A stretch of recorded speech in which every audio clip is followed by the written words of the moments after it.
राहुल गांधी और India alliance के सामने क्या भरी संसद में हार गई मोदी सरकार?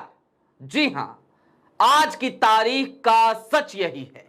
राहुल गांधी के सामने मोदी सरकार को सरेंडर करना पड़ा है और इन सब के बीच वो तमाम बयान वीर आज की तारीख में प्रधानमंत्री नरेंद्र मोदी से नाराज तो हुए होंगे, खफा तो हुए होंगे, लेकिन वो करें तो करें क्या और मोदी सरकार भी करे क्या? उसकी भी मजबूरी है, क्योंकि विपक्ष आज की तारीख में ताकतवर हो चला है, वो सरकार को झुकाना जानता है। नमस्कार, मैं स्वप्निल और आप मुद्दा देख रहे हैं। आज की तारीख की सबसे बड़ी खबर है ये, और इस खबर का विश्लेषण करना बेहद जरूरी है कि भरी सदन में राहुल गांधी से कैसे हारती हुई नजर आई मोदी सरकार। लेकिन उससे पहले एक छोटी सी अपील है। दोस्तों, पहली अपील तो ये कि ये मुद्दा चैनल वो पुराना वाला मुद्दा चैनल नहीं है। 2.5 साल की मेहनत के बाद हमसे वो चैनल छीन लिया गया, लेकिन हम नए सिरे से शुरुआत कर रहे हैं। परसों तक 162 सब्सक्राइबर थे, फिर 1000 हो गए थे। आज हम 5000 के आसपास हैं।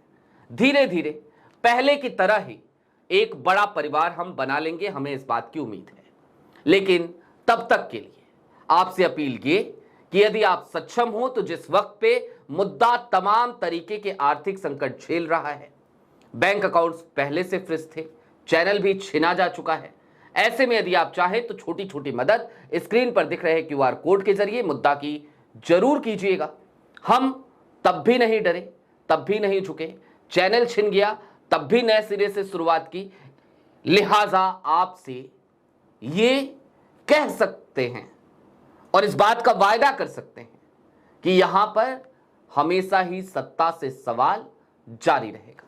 अब आगे बढ़ते हैं और उस मुद्दे की तरफ चलते हैं जो मुद्दा जेरे बहस है। आपकी स्क्रीन पर सबसे पहले मैं आपको कुछ बयान दिखा देना चाहता हूं। मध्य प्रदेश के पूर्व मुख्यमंत्री और वर्तमान समय में केंद्रीय मंत्री, कृषि मंत्री शिवराज सिंह चौहान, उन्होंने कहा था, भारत में समाजवाद की कोई जरूरत नहीं, धर्मनिरपेक्षता हमारी संस्कृति का मूल नहीं। इसके अलावा जितेंद्र सिंह साहब, उन्होंने भी यही बात कही थी कि बिल्कुल समीक्षा होनी चाहिए। जगदीप धनखड़ साहब, अभी फिलहाल वो इस्तीफा दे चुके हैं, लेकिन उन्होंने भी कहा था, प्रस्तावना में समाजवादी धर्मनिरपेक्ष शब्द जोड़ना सनातन की भावना का अपमान है। इसके अलावा हिमंता बिस्वा शर्मा, उनका भी बयान था, भारत के विचार के खिलाफ है धर्मनिरपेक्षता। और ये सारे बयान इन तमाम बयान वीरों ने क्यों दिए, इसकी शुरुआत कहां से हुई? तो जाहिर सी बात है वो शुरुआत हुई थी होसबोले साहब के बयान से। होसबोले दत्तात्रेय ने कह दिया था, जो संघ के नंबर 2 कहे जाते हैं, उन्होंने कह दिया था कि इस पर तो विचार होना चाहिए, इमरजेंसी के बाद ये सब कुछ हुआ है, संशोधन हुआ, लिहाजा इन दोनों शब्दों को निकाल देना चाहिए। और फिर आपकी स्क्रीन पर अब एक ग्राफिक है, जरा देखिए, इसमें कुछ नेताओं के नाम हैं, उनकी तस्वीरें हैं। 2024 का चुनाव याद कीजिए। चुनावी सरगर्मियों के बीच कुछ नेता थे जो बार बार ये कह रहे थे कि संविधान में बदलाव तो करेंगे, संविधान को तो बदलना पड़ेगा। मसलन अनंत हेगड़े साहब का बयान आया था, ज्योति मिर्धा का बयान आया था, लल्लू सिंह का बयान आया था, अरुण गोविल उस समय प्रत्याशी थे, अब मेरठ से सांसद हैं भारतीय जनता पार्टी के, उनका भी बयान था। इसके अलावा धर्मपुरी अरविंद का बयान था, और दिया कुमारी जो राजस्थान सरकार में फिलवक्त मंत्री हैं, उनका भी ये बयान आया था। इसके साथ ही साथ देवेंद्र फडणवीस, वर्तमान समय में मुख्यमंत्री, तत्कालीन उप मुख्यमंत्री, उन्होंने कहा था, संविधान की लाल किताब दिखाना नक्सली सोच है। उन्होंने संविधान की जो किताब राहुल गांधी हमेशा लेके चलते हैं लाल रंग की, उस पर ऑब्जेक्शन किया था। और उसके बाद फिर ये जब सरकार थोड़ी सी स्टैब्लिश हो गई तो उसके बाद से संविधान से धर्मनिरपेक्षता और समाजवाद शब्द पर प्रतिघात किया जाने लगा।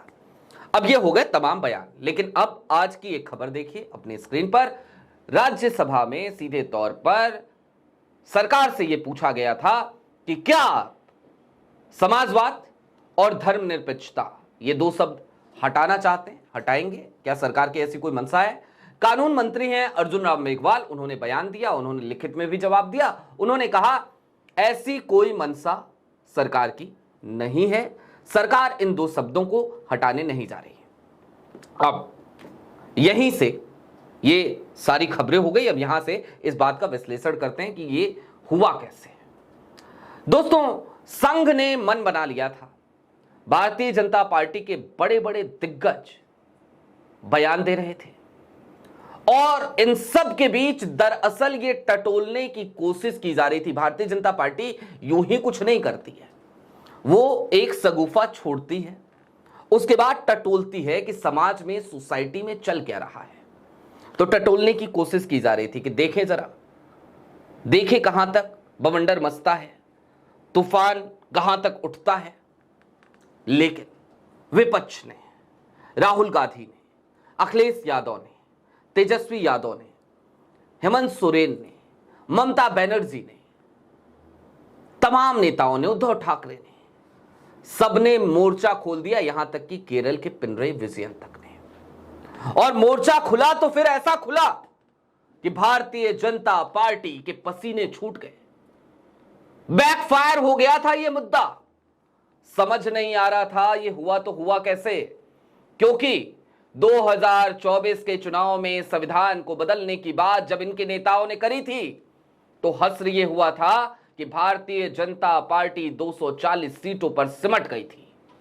और आज की तारीख में हालात ये पैदा हो गए कि भारतीय जनता पार्टी ने जब इस तरीके के बयान का समर्थन किया आरएसएस के, संघ के, होश बोले दत्तात्रेय के, तो फिर देखते देखते पूरे देश में एक उबाल मच गया और विपक्ष लगातार एक्टिव होकर इस मुद्दे को उठाता रहा। यह जीत सिर्फ और सिर्फ राहुल गांधी की जीत नहीं है, यह जीत सिर्फ और सिर्फ इंडिया अलायंस की जीत नहीं है, यह जीत इस देश की लोकतांत्रिक व्यवस्था की है, यह जीत बाबा साहेब की है। अब बाबा साहेब का जिक्र आया तो एक बात और याद दिलाना चाहता हूं। याद कीजिए अमित शाह साहब का वो बयान, अंबेडकर अंबेडकर अंबेडकर अंबेडकर अंबेडकर अंबेडकर, इतना नाम अगर भगवान का लेते तो 7 जन्मों के स्वर्ग के द्वार खुल जाते। ये स्टेटमेंट सदन के भीतर दिया अमित शाह साहब ने और फिर बवाल मचा था। और उस वक्त भी योद्धाओं की तरह विपक्ष के तमाम नेता डट गए थे और भारतीय जनता पार्टी उस समय भी प्रोपेगेंडा कर रही थी कि राहुल गांधी ने हमारे सांसदों को पीट दिया। मुकेश राजपूत जाकर अस्पताल में भर्ती हो गए, प्रताप सारंगी जाकर अस्पताल में भर्ती हो गए, निशिकांत दुबे उस समय चीखने चिल्लाने लगे जिस वक्त राहुल गांधी हालचाल जानने पहुंचे थे प्रताप सारंगी का। और फिर भारतीय जनता पार्टी के तमाम नेताओं की तस्वीरें आती रही, तमाम कॉल्स की जाती रही, प्रधानमंत्री नरेंद्र मोदी कॉल करते, उसकी वीडियो बनती और देखा जाता, सुना जाता कि देखो कैसे प्रधानमंत्री कितने अच्छे हैं, हालचाल ले रहे हैं अपने सांसदों का। जबकि विरोध प्रदर्शन के दौरान विपक्ष के धक्का मुक्की की गई थी, राहुल गांधी को सदन के भीतर जाने से रोका जा रहा था, मकर द्वार का यह मामला था, उसी वक्त पे हुई थी धक्का मुक्की और उसी वक्त पे प्रताप सारंगी और मुकेश राजपूत को चोटें आई थी। अब उस प्रोपेगेंडा को अगर देखिए तो फिर आपको समझ में आएगा कि भारतीय जनता पार्टी की स्टाइल ऑफ पॉलिटिक्स क्या हो चली है। सगुफा छोड़ो, माहौल देखो और उसके बाद कोई एक्शन लो। लेकिन ये जो सगुफा छोड़ा गया था ये बैकफायर कर सकता था बिहार के चुनाव में, और राहुल गांधी और समूचा अलायंस इंडिया का वो अड़ा पड़ा था, होने नहीं देंगे। मल्लिकार्जुन खड़गे ने कह दिया था हाथ लगा के दिखाओ संविधान को। और आज की तारीख में जब प्रधानमंत्री नरेंद्र मोदी विदेशी दौरे पर हैं तो सरकार सदन के भीतर झुकती हुई नजर आई। ये विपक्ष की ताकत है। बहरहाल मुझे याद आती है एक बात और, जब राहुल गांधी बतौर सांसद शपथ लेने पहुंचे थे तो उन्होंने संविधान दिखाया था और कहा था हमने इसकी रक्षा की है। और आज की तारीख में एक बार फिर राहुल ये कह सकते हैं उन्होंने संविधान की रक्षा की है। अभी के लिए दीजिए इजाजत। ऐसे ही तमाम अपडेट्स, तमाम डेवलपमेंट्स के लिए जुड़े रहिए मुद्दा के साथ। चलते चलते फिर वही अपनी पुराना वाला चैनल है नहीं, एक बड़ा परिवार वहां पे 28 साल में बना था, लेकिन हमें उम्मीद है कि ये उतना ही बड़ा परिवार 2.5 महीने में बन जाएगा। लिहाजा चैनल को सब्सक्राइब कीजिए और सक्षम हो तो आर्थिक संकट के इस दौर में मुद्दा की छोटी छोटी मदद जरूर कीजिएगा। शुक्रिया।